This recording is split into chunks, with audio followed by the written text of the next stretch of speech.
grâce à la collaboration d'Hydro-Québec, de la Banque nationale, du ministère de l'Éducation du Québec et du gouvernement du Canada, cette série nous permet d'explorer notre passé et de découvrir nos origines.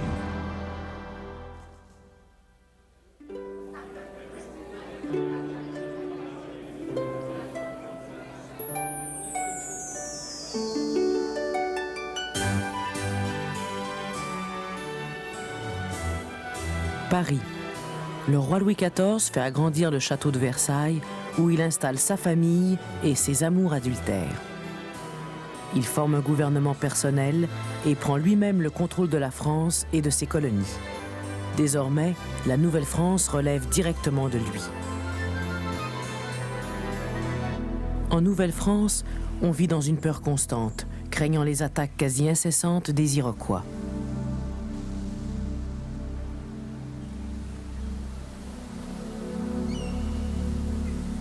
L'économie fonctionne au ralenti. Malgré tout, les paysans arpentent de nouvelles terres et trouvent les moyens de survivre.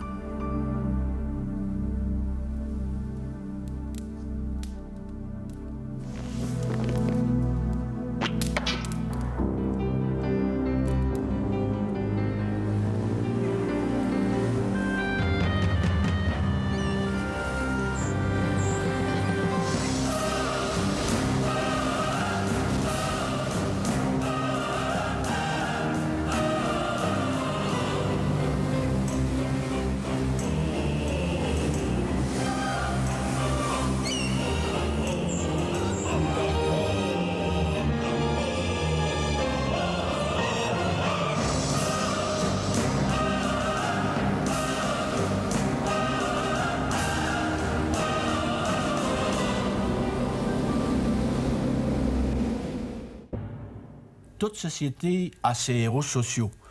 Ça peut être le notaire, le curé, la religieuse, ça dépend. Nous avons vu quels étaient nos héros au début de la colonie. L'explorateur, le navigateur, le géographe, le missionnaire, le coureur de bois. Mais il y en a un que nous avons oublié. C'est celui qui avait décidé de vivre dans la colonie, de s'habituer à vivre ici, c'est-à-dire l'habitant. Craignant les Iroquois, qui ont épousé la cause des Anglais établis le long de la côte atlantique, même la femme de l'habitant doit apprendre à tirer du mousquet et accomplir les tâches habituellement réservées aux hommes, tout en surveillant les enfants.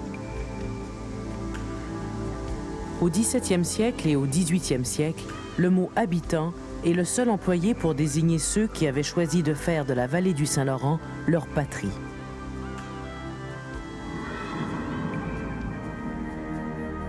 Le mot « habitant » servait à les distinguer des personnes de passage dans la colonie, les administrateurs, les militaires ou les marchands français. Un exemple, comme quoi ce mot-là était bien accepté et important, en 1645, il se forme une compagnie qui vient d'obtenir le monopole des fourrures, et elle s'appelle la Compagnie des habitants. L'usage du mot « habitant » se généralise. Ça désignait aussi les colons, même les seigneurs portaient le nom d'habitants. On voulait, en quelque sorte, faire une démarcation avec les paysans français qui, eux, étaient soumis à toutes sortes de contraintes et de corvées et de taxes imposées par les seigneurs et les nobles. Les paysans vivent en Canada plus commodément qu'une infinité de gentilshommes en France. Quand je dis paysans, je me trompe. Il faut dire habitants. Une fois sa terre défrichée, sa maison construite, la famille bien établie, la vie des habitants d'ici devient plus vivable que celle de bon nombre de paysans français menacés par la famine et la guerre.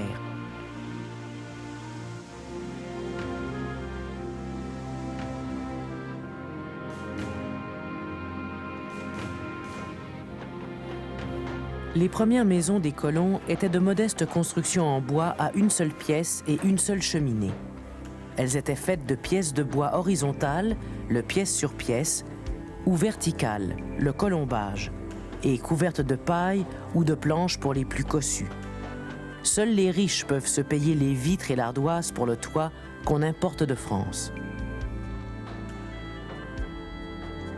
La maison de l'habitant est une architecture de survivance modelée sur l'architecture rurale et bourgeoise des provinces du nord de la France.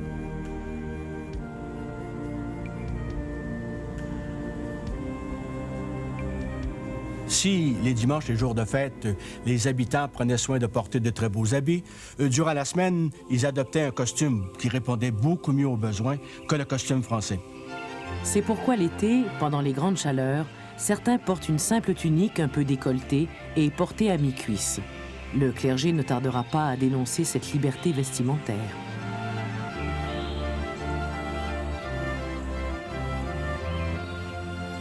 Et pour la saison hivernale, on va emprunter aux Amérindiens des vêtements qui répondent beaucoup mieux à la rigueur du climat.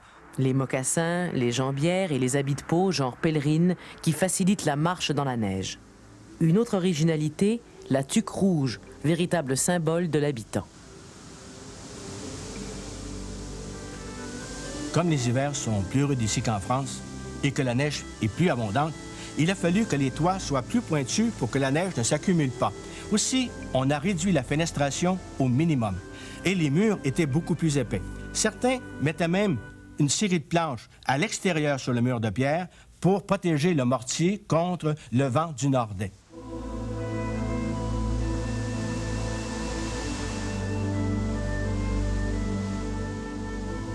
Certains même avaient ce qu'on appelait un lit-cabane, c'est-à-dire un genre de construction dans laquelle il y avait un lit, c'était entouré de planches, il y avait une petite porte qu'on fermait le soir lorsqu'on se couchait. Et pour se conserver au chaud, on mettait soit des briques chaudes sous le matelas ou soit une bassine dans laquelle il y avait des tisons allumés.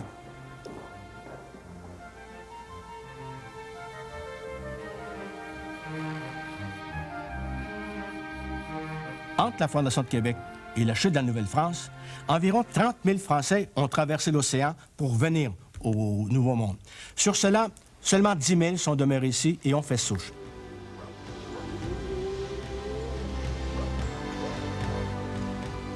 Les gens venaient de diverses provinces de France, surtout celles donnant sur l'Atlantique. Il y avait la Normandie, la Saintonge, le Poitou. Plusieurs venaient de l'Île-de-France, la région autour de Paris.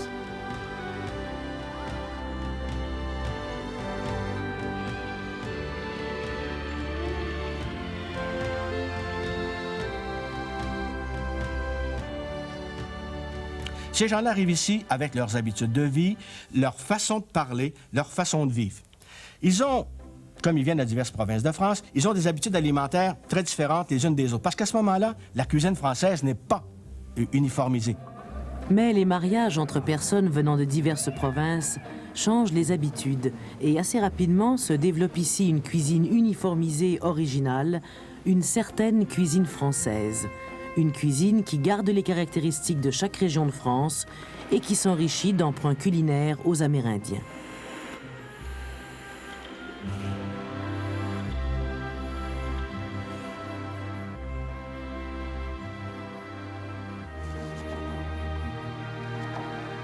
Faire revenir des cubes de citrouille dans du beurre, assaisonner de sel, de clous de girofle et de muscade, amener à ébullition puis laisser mijoter, réduire en purée, ajouter des jaunes d'œufs mélangés avec du lait chaud, servir.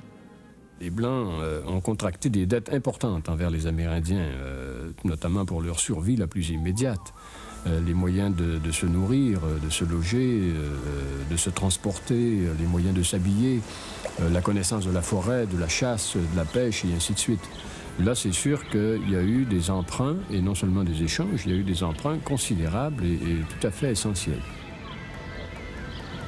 La nature du pays, la rigueur de l'hiver, les longues distances à parcourir vont faire en sorte aussi qu'une autre différence va apparaître, celle de la grande résistance physique.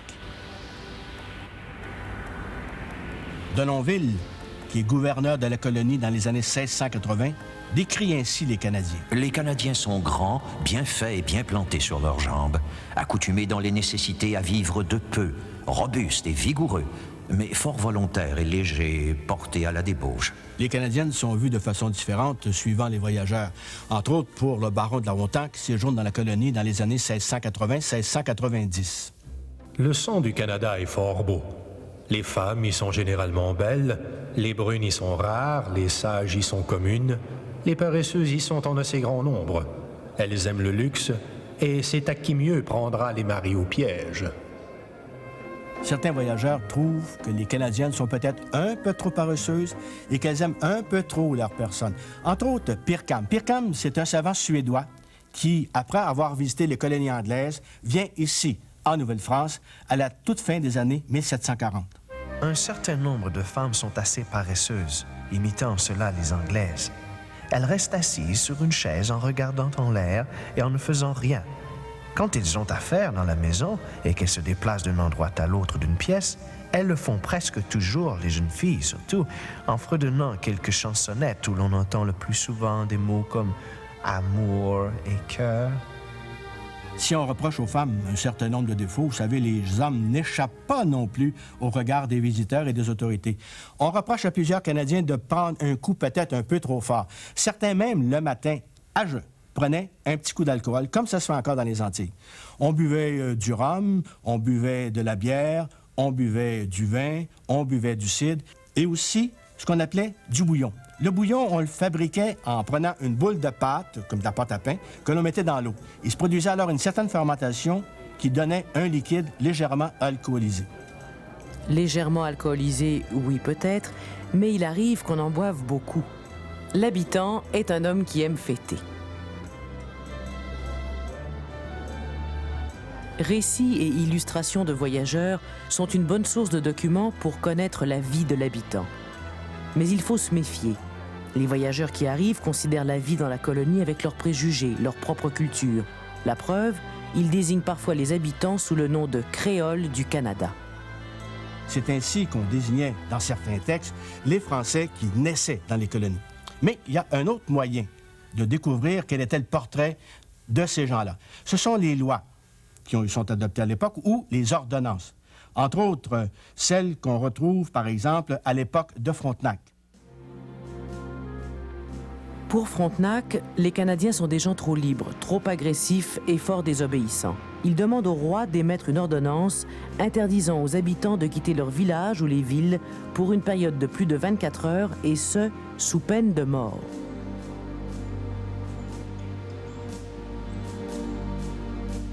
Sa Majesté a fait et fait très expresse inhibition et défense à tous ses sujets, habitants du dit pays, de chasser hors l'étendue des terres défrichées et habitées, et une lieue à la ronde. S'il y a une classe de la société qui semble se plaire à braver les lois, à ne pas les respecter, bien c'est bien la jeunesse. Celle qui a vécu la traite des fourrures, qui a vécu dans les bois et qui a développé chez elle un esprit de liberté qui déplaît beaucoup au gouverneur, entre autres à Denonville, qui le dénonce en 1685. Dès le moment que les enfants peuvent tenir un fusil, les pères ne peuvent plus retenir leurs enfants. Car n'étant pas accoutumés à tenir la charrue, la pioche, la hache, toutes leurs ressources n'étant que le fusil, il faut qu'ils passent leur vie dans les bois. Une autre conséquence de l'influence du territoire et de la fréquentation des Amérindiens, ce sera l'esprit d'égalité qui va se développer ici. Un esprit qui va parfois choquer les administrateurs.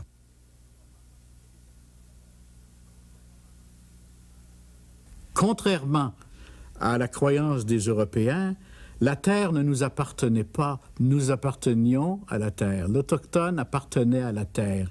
La terre le faisait vivre, la terre le nourrissait, la terre lui donnait tout, donc elle était comme une mère nourricière, comme une nounou, comme une nurse en Europe, et c'était inconcevable pour un Autochtone de dire à un Européen qui venait s'installer ici, ben je ne te permets pas de marcher sur ma terre ou quoi que ce soit. Et ce concept de la propriété ne pouvait d'abord, on ne peut pas détenir sa mère, elle n'est pas notre propriété, et on ne peut pas la vendre, on ne peut pas la troquer, on ne peut rien faire avec, c'est sa mère. Et la terre était considérée comme nourricière, comme mère. Et c'est une métaphore que la plupart des gens ne comprennent pas encore aujourd'hui. Les Indiens considèrent la terre comme leur mère. C'est pas une imbécilité, c'est une métaphore, bien sûr, mais une métaphore véridique. La terre nourrit le cultivateur, encore d'autant plus celui qui vit comme cueilleur. Il y a eu des Blancs qui ont fréquenté des habitats amérindiens, les coureurs de bois, par exemple. Les Amérindiens faisaient preuve, comme vous le savez peut-être, d'une très grande hospitalité et donnaient assez facilement l'accès de leurs femmes à ces visiteurs qui étaient les coureurs de bois et qui ne se gênaient pas pour en profiter. Donc il est certain que ces coureurs de bois ont laissé quelques gènes parmi les communautés amérindiennes. Mais l'inverse est beaucoup moins vrai, beaucoup moins vrai. Il y a quelqu'un qui dit à un moment donné, j'ai un arc et j'ai des flèches. Et tu me demandes si ma femme m'appartient. Mais mon arc et mes flèches m'appartiennent. Mais si tu en as besoin pour chasser, je ne peux pas te nier le droit de prendre mon arc et mes flèches. Pourquoi est-ce que j'aurais le droit de propriété sur la femme en disant qu'elle m'appartient plus que mon arc et mes flèches? C'est devenu à la mode à un moment donné que de se réclamer d'un certain nombre de gènes amérindiens, mais ça n'a jamais vraiment été documenté, cette question-là. Donc, d'une façon générale, je pense qu'il n'y a pas eu beaucoup de métissage, et ça, c'est une caractéristique qui nous distingue fondamentalement de la façon dont ça s'est produit, par exemple, en Amérique latine, où là, il y a eu un métissage absolument considérable, généralisé, très encouragé. Et certainement, ici, au Québec, on ne peut pas en dire autant.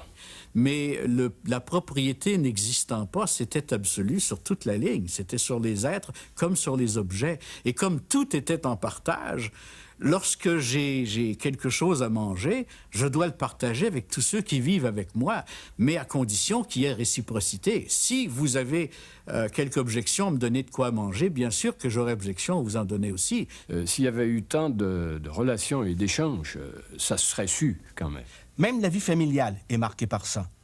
D'accord, le garçon doit obéissance, et la fille aussi à ses parents, et on leur doit le respect. Le garçon devient majeur à 25 ans, la fille le devient à peu près jamais. Et ça va se manifester, entre autres, dans les demandes de mariage. Pour se marier, un garçon mineur doit avoir l'autorisation de ses parents. Mais il existe une coutume dite sommation respectueuse. Un père qui refuse à son fils la permission de se marier, s'il est sommé 3 fois, le fils peut se marier sans la permission de son père.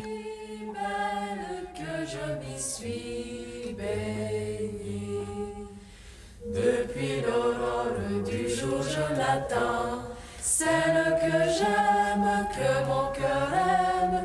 Depuis l'aurore du jour je l'attends, celle que mon cœur aime tant. Il y aura des procès entre parents et enfants, ceux-ci réclamant le droit de parler d'égal à égal. Cet esprit d'égalité colore aussi les relations entre le censitaire, l'habitant et son seigneur.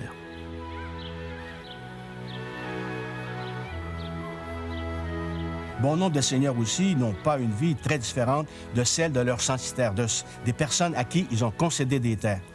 Ils habitent certainement, parfois, une maison qu'on appelle un manoir.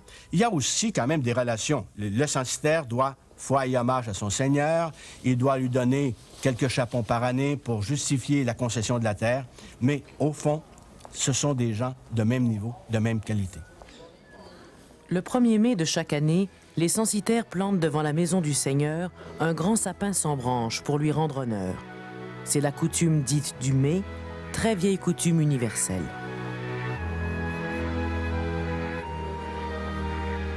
L'état d'égalité qui existe dans la colonie, c'est quelque chose de complètement différent de la situation qu'on retrouve en France. Là, il y a 3 classes bien structurées. La noblesse, le clergé et le tiers-état, c'est-à-dire le peuple.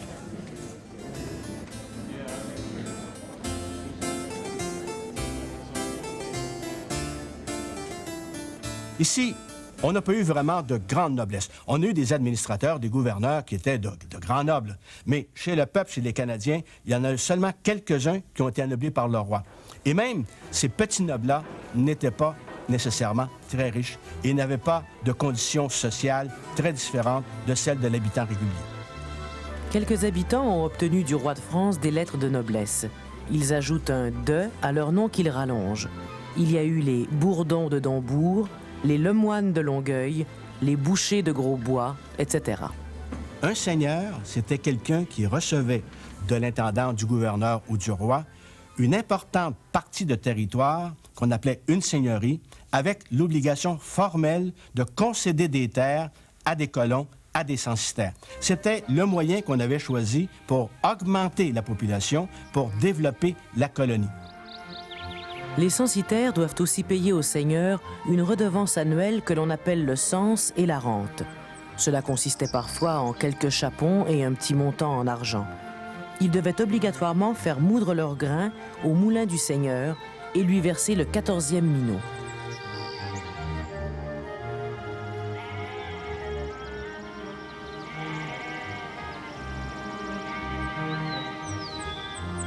Les terres concédées devaient aussi être occupées par le censitaire qui devait y tenir feu et lieu, c'est-à-dire qu'il devait se construire à l'intérieur d'une année une maison et cultiver la terre. Sinon, lui aussi risquait de perdre sa terre, comme le seigneur risquait de perdre sa seigneurie s'il ne la développait pas. L'habitant construisait rarement sa maison lui-même. Construire des murs de 10 pieds de haut et de 3 pieds d'épaisseur était au-delà de ses capacités. La légende veut que l'architecture de la maison ait été modifiée à cause du froid. En voulant mieux chauffer les maisons, les risques d'incendie augmentaient. C'est la peur de l'incendie qui a fait évoluer la maison.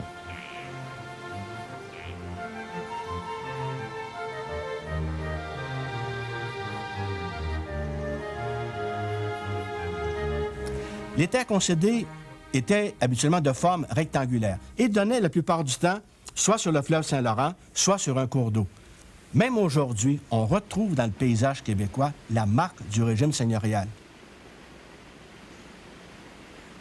Il s'agit de regarder comment les terres sont divisées, entre autres du haut des airs. Et on voit très, très bien. Il y a aussi une particularité. Dans les années 1660, on va concéder dans la région de Charlesbourg une seigneurie, quelques seigneuries, mais où les terres vont diviser en forme de pointe de fromage. C'est ce qu'on appelle le Bourg royal. Et à ce moment-là, encore aujourd'hui, on peut voir que ces terres-là sont vraiment comme un triangle parce qu'on voulait que l'habitant construise sa maison au bout de la pointe et que ce soit plus facile à défendre contre les attaques amérindiennes. Tous les habitants n'étaient pas censitaires, surtout ceux qui vivaient dans les villes comme Montréal, même si l'île de Montréal était une vaste seigneurie concédée aux Sulpiciens. Au début des années 1670, Montréal compte près de 700 habitants. Les premières rues ont été tracées. La rue Saint-Paul, en l'honneur de Paul de Chomédé, sieur de Maisonneuve. La rue Saint-Lambert. Une rue prendra plus tard le nom de Saint-Laurent, toujours selon un zonage à angle droit. Il y a une différence extrêmement importante entre la noblesse que l'on retrouve ici, la petite noblesse, et la noblesse française. En France, un noble n'a pas le droit de faire du commerce. Ici, le noble, grand ou petit, peut déroger, c'est-à-dire faire du commerce sans nécessairement perdre sa qualité de noble. Les habitants ne sont pas chauds à rendre les honneurs que les nobles ou les administrateurs croient qu'ils leur sont dus. Et c'est pour ça que certains de ces administrateurs-là vont dénoncer l'arrogance des Canadiens et leur manque de respect pour l'autorité.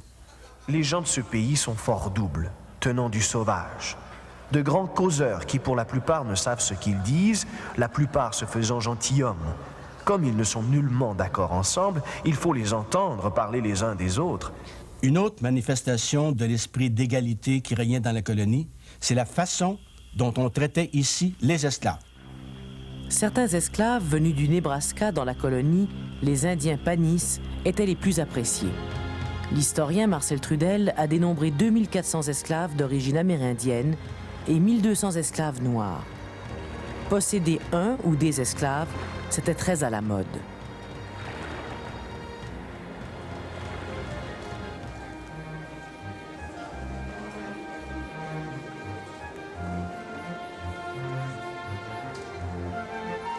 Même les communautés religieuses ont possédé des esclaves. Ceux-ci étaient traités comme des domestiques sans salaire. Et il arrivait aussi que l'on affranchisse les esclaves, qu'on leur redonne leur liberté. Et à ce moment-là, ils étaient considérés comme des citoyens ordinaires. Ils pouvaient se marier. Quelques esclaves de sexe féminin ont même épousé des Canadiens.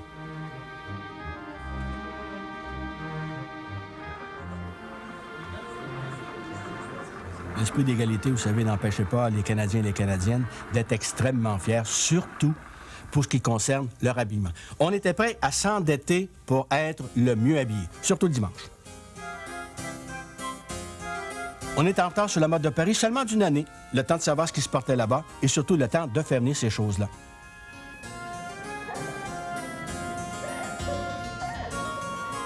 En ville surtout, c'est-à-dire à Québec et à Montréal, certaines personnes portent la perruque, surtout chez les personnes âgées.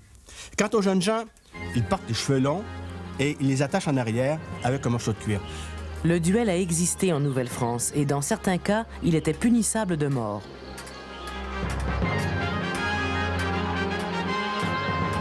Dans la maison, Les hommes gardent habituellement leur chapeau ou leur tuque. Quant aux femmes, elles portent des souliers à talons très hauts. Si élevés qu'on se demande comment elles peuvent marcher là-dessus. À la fin du 17e siècle, la mode veut que les femmes aient les seins à peu près découverts.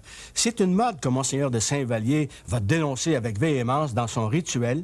Il va même ordonner au curé de refuser les sacrements, surtout celui du mariage, aux personnes du sexe qui seront immodestement habillées, qui n'auront pas la tête voilée, qui auront le sein découvert ou seulement couvert d'une toile transparente.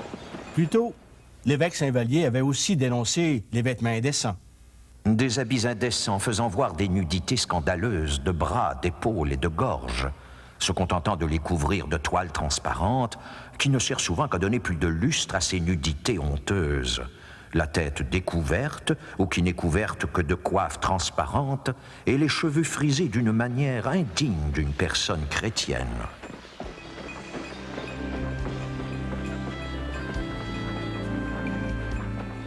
La vanité des habitants va se manifester dans un domaine où l'on s'y attend le moins, le cheval. Dans la colonie, au début, il n'y avait pas de chevaux. Le premier à faire la traversée de l'Atlantique, c'est un cheval qu'on donne en cadeau au gouverneur Montmagny. C'est la compagnie des habitants qui lui fait ce cadeau-là. C'est une belle monture, mais qui n'est pas utile du tout pour les travaux agricoles. On va en faire venir ici à partir des années 1660. Rapidement, ils vont se développer et au début du 18e siècle, il s'agit de savoir, chez les jeunes surtout, lequel a la monture la plus rapide.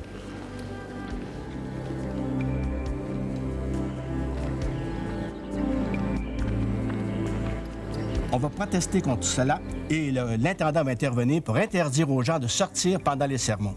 Bien plus, en 1716, l'intendant Bégon émet une nouvelle ordonnance interdisant cette fois-là de faire galoper les chevaux aux sorties de l'église. Quelques habitants poussent les chevaux attelés à leur carriole ou ceux sur lesquels ils sont montés avec tant de vitesse qu'il arrive souvent que n'étant plus les maîtres, ils renversent les carrioles qui se trouvent sur le chemin et même des gens auxquels ils ne laissent pas le temps de se ranger, d'où il est arrivé déjà plusieurs accidents fâcheux.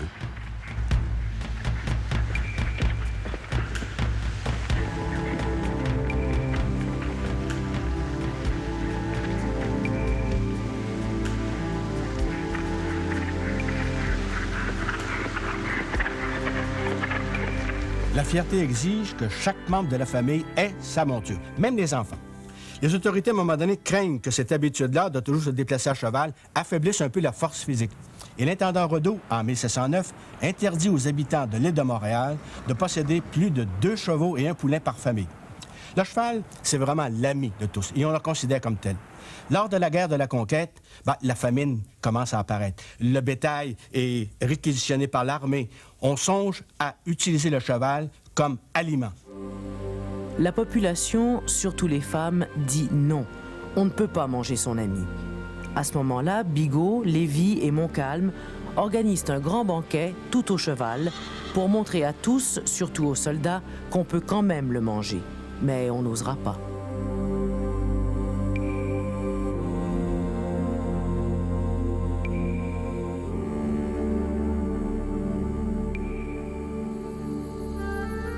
Voici le nom des animaux que l'on amène de France.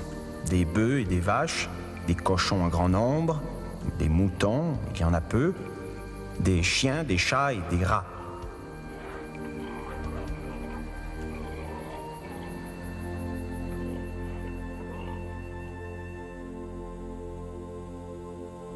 Les immigrants qui arrivent ici arrivent avec des expressions différentes, des patois différents. Les Normands ont leur propre patois, les gens de la Saintonge, les gens du Poitou, la même chose. Ceux qui prédominent au niveau de la qualité de la langue, ce sont les gens qu'on appelle de la région parisienne, les filles du roi, entre autres. Et c'est cette langue-là qui va finir par prédominer. Au secours! Evie, mon fils est tombé! Perchez-les au plus vite et je payerai! Si la dame est blessée, coquin, je te tuerai. Je te donnerai 100 coups de mon fouet, courteau de bourrique. Marchand de marde, je te peignerai si tu ne me rends mon argent. Ton vinaigre ne vaut rien, minable. Il va donc se faire ici une unification de la langue avant même que le phénomène ne se produise en France. et la qualité de la langue qui se parle ici va surprendre bon nombre de voyageurs. On peut envoyer un opéra au Canada et il sera chanté à Québec note pour note et sur le même ton qu'à Paris. Mais on ne saurait envoyer une phrase de conversation à Bordeaux et à Montpellier et faire qu'elle y soit prononcée syllabe pour syllabe comme à Paris. Tous ici tiennent pour assurer que les gens du commun parlent ordinairement au Canada un français plus pur qu'en n'importe quelle province de France, et qu'ils peuvent même, à coup sûr, rivaliser avec Paris. Dans les années 1750, on note même que les Canadiens ont inventé de nouveaux mots. Ils ont même gardé des anciennes expressions, comme par exemple embarquer, débarquer pour monter et descendre, aller pour tirer, des hardes pour des habits. Ils inventent des nouveaux mots comme latuc, tanner pour ennuyer, chômer. Aussi, selon Jean-Baptiste Dalérac, l'expression qui est la plus populaire, c'est être de valeur. Ça demeure encore dans notre langage aujourd'hui. Sa blonde l'a quitté, c'est donc de valeur. En Nouvelle-France, on n'était pas plus ignorants que les Français de la même époque. Déjà, en 1635, les Jésuites ouvrent à Québec un collège classique, une année à peine après que les Anglais aient ouvert à Boston, Harvard.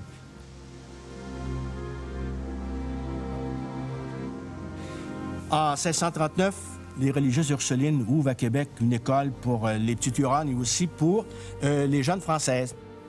Les Ursulines, venues en Nouvelle-France, ont reçu pour mission de convertir et d'enseigner la langue et la culture française aux Amérindiennes des alentours. Le but est évidemment de fabriquer des épouses pour les soldats français.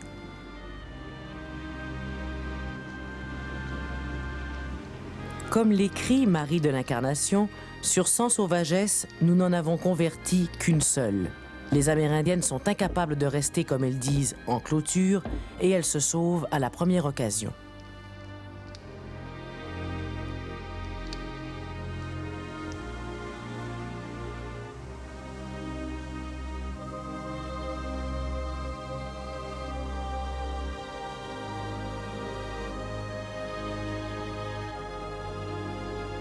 Mère Marie de l'Incarnation, fondatrice des Ursulines de Québec, est originaire de Tours, en France.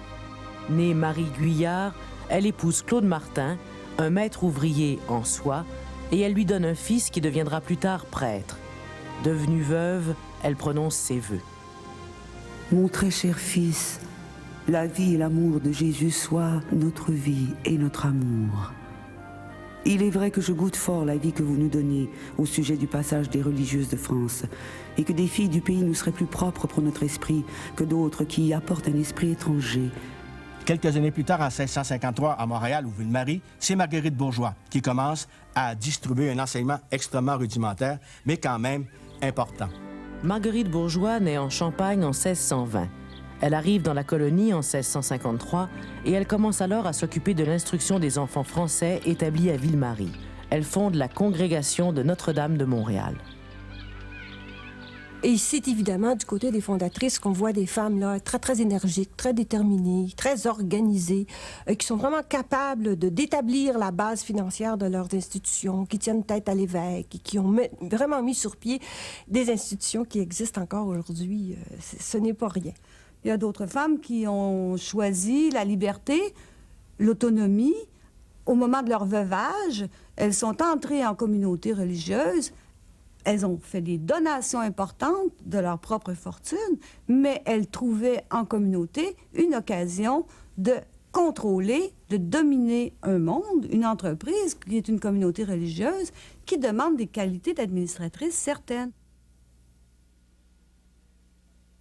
Sous le régime français, il y avait en Nouvelle-France ni imprimerie, ni journaux imprimés ici. Il y avait bien la Gazette de Théophraste Renaudot qui circulait un peu à partir des années 1630. Il n'y avait pas non plus d'avocats. On trouvait que c'était peut-être des éléments perturbants, vous savez, les journaux et les avocats. Il y aurait quand même des livres qui seront importés de France. Et certains particuliers possédant des bibliothèques quand même imposantes, surtout les communautés religieuses. Au Séminaire de Québec, il y a, dans ce qu'on appelle le Fonds ancien, une collection extraordinaire de livres qui datent du régime français. Quant au théâtre, là, peut-être, c'est un peu plus faible. D'abord, les pièces devaient être jouées seulement par des gens de même sexe. Au Collège des Jésuites, on va jouer le Cid très peu de temps après sa création en France. Monseigneur de Saint-Vallier va défendre les pièces mixtes, c'est-à-dire des pièces où il y aura des acteurs et des actrices. il y aurait quand même un mini-scandale. En 1694, les gens dans l'entourage du gouverneur Frontenac veulent jouer ici le Tartuffe, la fameuse pièce de Molière qui déjà avait des problèmes en France. Monseigneur de Saint-Vallier va s'arranger pour que la pièce ne soit pas jouée ici. Quant à la musique, là, par contre, ça va très bien. Déjà, dans les années 1640, à la messe, c'était surtout la musique religieuse.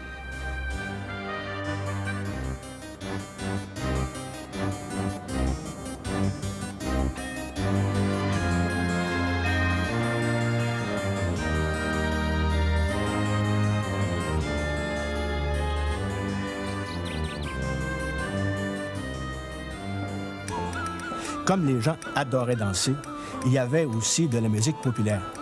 Parce que entre Noël et le Mardi Gras, c'était habituellement que des fêtes continuelles. Une année sur 4, le fleuve formait un pont de glace. Alors à Noël, selon l'état de la glace, on traversait de Québec à Lévis ou de Lévis à Québec, où on remontait le fleuve pour aller chez des amis réveillonnés. Cela ne plairait pas beaucoup au clergé parce que c'était des occasions de péché. Monseigneur de Saint-Vallier va même recommander au gouverneur de Nonville que ces filles ne dansent qu'entre elles. On aime mieux que les gens dansent entre personnes de même sexe qu'entre personnes de sexe opposé. De plus, les Canadiens, on le voit, s'ils aiment chanter comme ça, s'ils aiment danser comme ça, c'est qu'ils ont le sens de l'hospitalité. Et ça va frapper les voyageurs. Le fait que les Canadiens accueillent tous ceux qui passent et les reçoivent avec énormément de chaleur. Les gens du commun au Canada sont plus civilisés et plus ingénieux qu'en n'importe quel autre endroit du monde où je me suis rendu. On peut entrer n'importe où chez les habitants et s'entretenir avec eux, hommes et femmes. On est saisi par leur savoir-vivre et par les réponses courtoises qu'on reçoit sur tous les sujets. Ils ont aussi parfois une tendance à être légèrement grivois. À un point tel qu'un intendant va interdire aux gens de composer des chansons grivoises ou insultantes au sujet de leurs voisins. Sancté Finette, sancté les deux citrouilles de Madeleine, sancté tout ce qui grouille, sancté la belle fripouille, sancté la pluie qui mouille. On était aussi parfois légèrement anticlérical. Entre autres, dans notre folklore, on n'a seulement qu'à penser à la chanson « Ah, Simon Moine voulait danser ». Écoutez les paroles comme il faut et vous allez voir qu'elle a un petit fond de méchanceté face au curé. S'il n'avait fait vœu de pauvreté, s'il n'avait fait vœu de pauvreté, bien d'autres choses je lui donnerai, bien d'autres choses je lui donnerai. Danse, mon moine, danse, tu n'entends pas la danse, tu n'entends pas mon moulin long là, tu n'entends pas... Il y avait aussi à cette époque-là une certaine opposition entre le clergé qui venait de France et les débuts du clergé canadien. Les Français reprochaient volontiers aux prêtres canadiens d'être des ignorants. Il y aurait aussi une certaine opposition entre les Jésuites et les Récollets et les Sulpiciens. Les Jésuites voulaient vraiment presque tout contrôler, la religion, dans la colonie.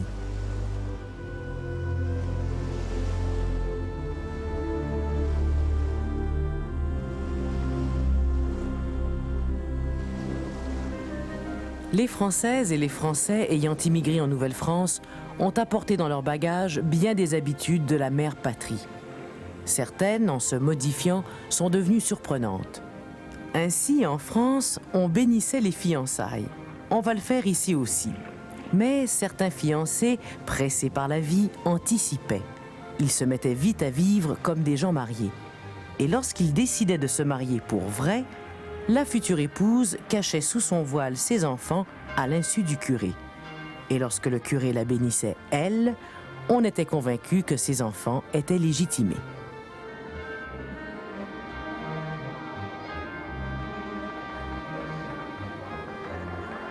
Au sujet du mariage, il faut préciser que chez le peuple, les filles se mariaient habituellement beaucoup plus jeunes que les garçons. La loi leur permettait de le faire dès l'âge de 12 ans, alors qu'un garçon devait attendre l'âge de 14 ans.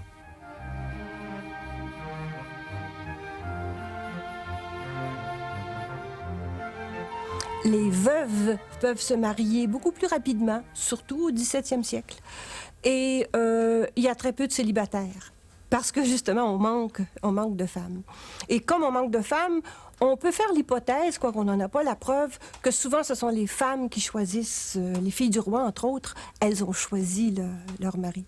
On a tendance aujourd'hui encore à voir les femmes pionnières du 17e, du 18e siècle comme des femmes sans intérêt, peu instruites. En réalité, ces femmes-là, lorsqu'elles se mariaient, prenaient en charge toute l'organisation, non seulement de la maison, non seulement de l'éducation des enfants, mais on les munissait de procuration. Elles géraient la famille ou l'entreprise qu'était cette famille, puisqu'elles pouvaient posséder plusieurs terres, exactement comme les femmes d'affaires le font aujourd'hui. À part de ça, on pourrait dire que la situation des femmes en Nouvelle-France et en Europe à la même époque est sensiblement identique. Les taux de fécondité sont analogues, les niveaux d'instruction sont à peu près semblables et malheureusement, les femmes n'étaient pas plus instruites que les hommes. Il semble bien qu'en Nouvelle-France, des femmes aient joué de plus de liberté que celles qui demeuraient en France. On a vu des femmes d'officiers, par exemple, négocier des permis de traite alors que leur mari était parti à la guerre ou en voyage en France. Une femme a besoin de l'autorisation d'un juge pour signer à la place de son mari. Et puis, ici, il n'y a pas de juge, alors on permet aux femmes de signer à la place de leur mari. Très, très souvent, elles vont aller en cours, devant les cours, à la place du mari qui est absent. Le mari est en France, le mari est en campagne militaire, par exemple. Alors, elles vont remplacer le mari à ce moment-là. Et la coutume de Paris interdit la tutelle et les femmes réclament toujours la tutelle de leurs enfants et on la leur accorde. Quelques femmes aussi se sont illustrées dans le monde des affaires. Entre autres, Louise de Ramsay, la fille de Claude de Ramsay, celui qui a construit le château Ramsay. Elle a possédé des seigneuries et même des scieries. Marianne Barbel, la veuve de Louis Fornel, c'était la mère de 14 enfants, dont 7 seulement ont atteint l'âge adulte. Elle va s'occuper de pêcherie au Labrador, elle va s'occuper d'exploiter la traite des fourrures et même d'avoir une poterie. La Nouvelle-France a vu apparaître une génération de femmes absolument différentes. Certaines ont choisi même les voies illicites, comme par exemple la belle-mère de Pierre Boucher, premier gouverneur des Trois-Rivières, Jeanne Crevier, s'est lancée dans le commerce de l'alcool. Par ailleurs, certaines d'entre elles n'hésitaient pas à manifester, voire même presque se révolter, lorsque quelque chose menaçait la stabilité familiale. Ainsi, au tout début du mois de janvier 1759, 400 femmes de la ville de Québec vont manifester devant le palais de l'intendant à cause de la cherté du prix du pain. Et si on refaisait l'histoire des femmes du 17e siècle avec un outil nouveau qui serait l'estime de ces femmes-là, on découvrirait que la génération qui est la mienne aujourd'hui n'a fait qu'hériter de gènes qui étaient très présents et qui ont certainement servi à bâtir ce pays tel qu'il est aujourd'hui. Graduellement, les Canadiens deviennent différents des Français. Non seulement au niveau de la langue, des coutumes alimentaires, du mode de vie, mais aussi et surtout au niveau de la mentalité. Il est certain que la langue, en partie à cause de ses contacts et de ses emprunts culturels aux Amérindiens, mais en partie aussi à cause des inventions des Blancs eux-mêmes dans leur vie quotidienne, il y a eu de nouveaux modes de vie qui ont été mis au point.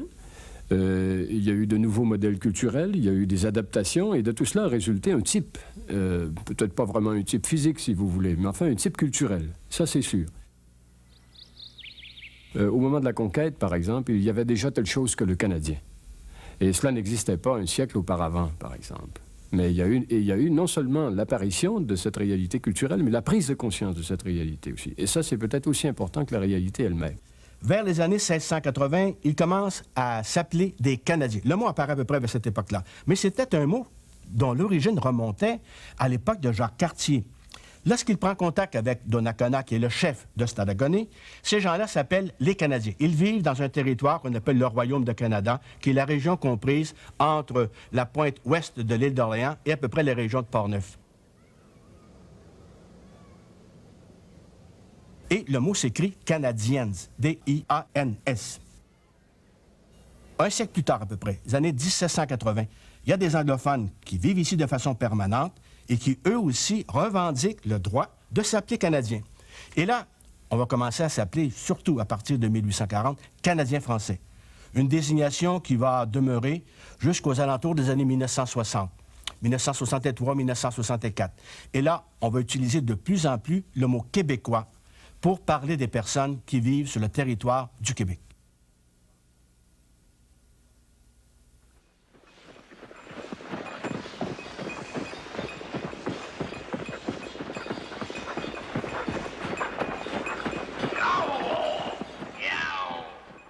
Il y aura une opposition de plus en plus forte entre Français et Canadiens. Le gouverneur Vaudreuil, qui est un Canadien, s'opposera au marquis de Montcalm, qui est un Français. Les officiers et les soldats français n'ont pas du tout la même vision que les miliciens canadiens. En Europe, la guerre de 30 ans s'achève dans la misère extrême. Des paysans fugitifs errent sur les routes et dans les forêts. Les villages sont incendiés et les villes soumises au brigandage. Dans certaines régions de France, la famine est si grande que des paysans mangent de l'herbe et de la terre pour se nourrir.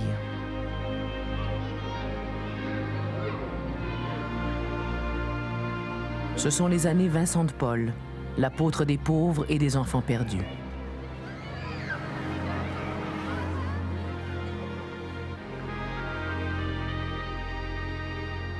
En Nouvelle-France, l'habitant vit dans une certaine insouciance. Son goût de la fête lui fait oublier les menaces qui planent sur la colonie, qu'elles viennent de l'Iroquois ou de la Nouvelle-Angleterre.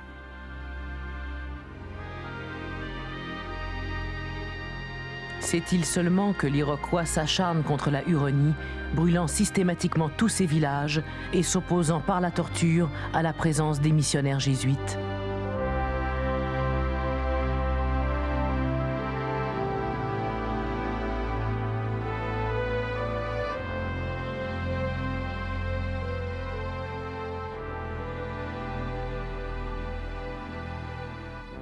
Les Canadiens sont devenus des Nord-Américains qui parlent toujours la langue française. Et selon le père Charlevoix, un Canadien est un mauvais sujet et un mauvais maître.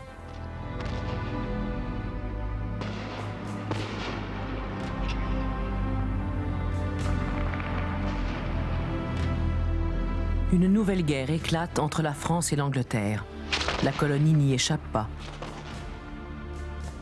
L'habitant doit défendre son territoire comme milicien sans solde.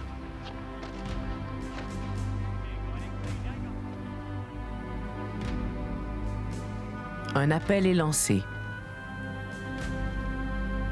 Jean Barrette, Mathurin Thibodeau, Jacques Ménard, dit Fontaine, Pierre Chauvin, Claude Jutras, dit Lavallée, Noël Morin, Fiacre Duchard, dit Lafontaine, Grégoire Dolot.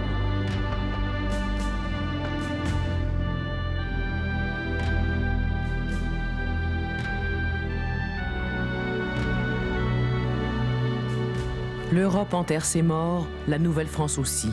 Pierre Boucher écrit « Une femme est toujours dans l'inquiétude que son mari, qui est parti le matin pour son travail, ne soit tué ou pris et que jamais elle ne le revoie. »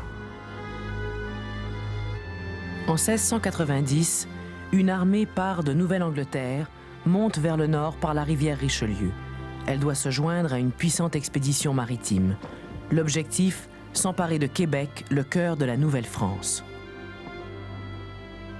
Et attention, tout n'est pas dit.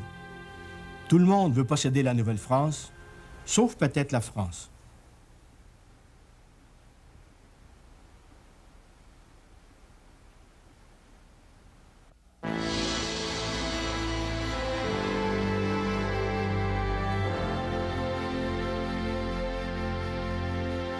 Ces commanditaires sont heureux de contribuer à la diffusion des grands moments de notre épopée.